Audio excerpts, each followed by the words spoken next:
L'or est en feu. En 2025, son prix a littéralement explosé. Il y a un an, l'once valait autour de 2200 $. Aujourd'hui, elle frôle les 4000 $, sur quasiment le double en 12 mois. Un record historique. Et forcément, la question revient partout. Faut-il encore acheter maintenant? Ou est-ce qu'on est en train de céder à la panique du FOMO juste avant une possible correction? Cette année, l'or a signé l'une de ses meilleures performances de la décennie. Entre les tensions géopolitiques, les baisses de taux annoncées et le ralentissement économique mondial, les investisseurs ont massivement cherché la sécurité. Résultat, l'or a grimpé plus vite que la plupart des actions, même le S&P 500, pourtant solide, a eu du mal à suivre le rythme. Sur 10 ans, l'or a triplé, mais sur 2025, il a fait un bond spectaculaire. Et ça traduit une chose simple, les marchés doutent, et quand ils doutent, ils se réfugient. L'or, c'est la valeur refuge universelle. Ce n'est ni une dette, ni une promesse, c'est un actif physique, tangible et surtout rare. Il y a environ 200 000 tonnes d'or extraites dans le monde, et la production annuelle augmente à peine de 2%. En réalité, l'or ne monte pas tant que ça. C'est surtout la monnaie qui se dévalue. Quand les banques centrales créent de la masse monétaire, l'euro ou le dollar perdent du pouvoir d'achat. L'or, lui, garde le même pouvoir d'échange. C'est pour ça qu'il brille autant en période de crise, d'inflation ou d'incertitude géopolitique. Il agit comme un thermomètre de la confiance mondiale. Mais à plus de 4000 $ l'once, il faut le dire, l'or est cher. Et c'est souvent dans ces moments-là qu'apparaît la peur de rater le train, le fameux FOMO. Le problème, c'est qu'à court terme, l'or ne rapporte rien. Pas de coupons, pas de dividendes, sa performance dépend uniquement du prix auquel on le revend.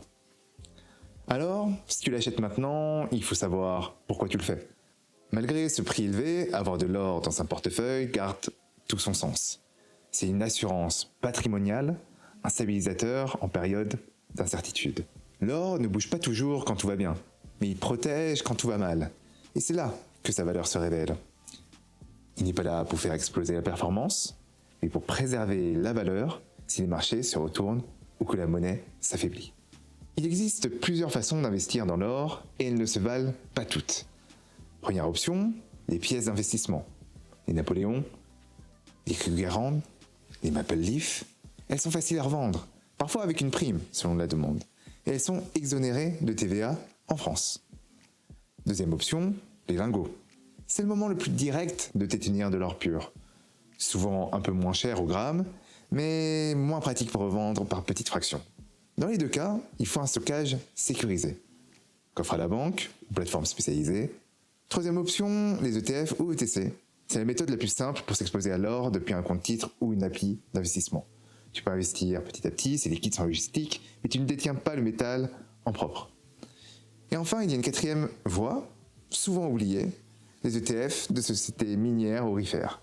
Ces fonds n'achètent pas d'or directement, ils investissent dans des entreprises qui l'extraient, des géants comme Newmont, Barrick Gold ou Franco-Nevada. L'avantage, c'est qu'ils ont un effet de levier naturel.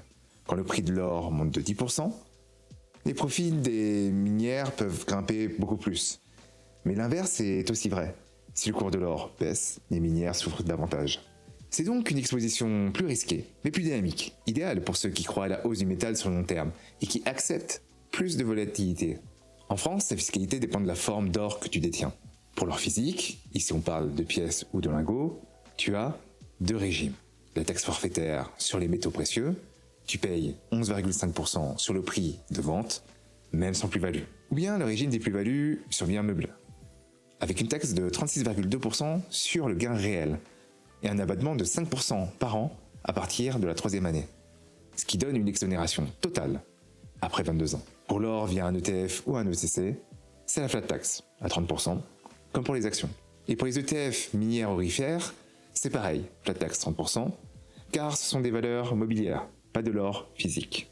À ces niveaux, la meilleure approche, ce n'est pas du tout investir d'un coup, mais de procéder progressivement, avec une stratégie de DCA. Acheter régulièrement, même de petites sommes, permet de lisser le prix et de réduire le risque de tomber sur un sommet. L'or peut représenter 5 à 10% d'un portefeuille, juste assez pour équilibrer et se protéger. Pour ceux qui veulent simplicité et liquidité, les ETF sont une très bonne solution. Et pour ceux qui cherchent un levier plus fort, les ETF de minières aurifères peuvent compléter cette exposition à condition d'assumer la volatilité qui est plus élevée. L'important, c'est de voir l'or comme une assurance, pas comme un placement miracle. Alors, faut-il acheter de l'or maintenant? Oui, mais avec méthode. Oui, si c'est pour diversifier intelligemment et se protéger sur le long terme. Mais non si vous voulez courir après la hausse. L'or reste un excellent pilier de stabilité, surtout dans un monde où la monnaie perd de la valeur et où les marchés deviennent imprévisibles. Mais à court terme, prudence, le marché est euphorique et une pause est toujours possible. Voilà, c'était tout pour moi. Si cette vidéo t'a aidé à y voir plus clair, pense à liker, t'abonner et à activer la cloche pour ne pas rater les prochaines analyses. Merci d'avoir regardé et je te dis à très bientôt.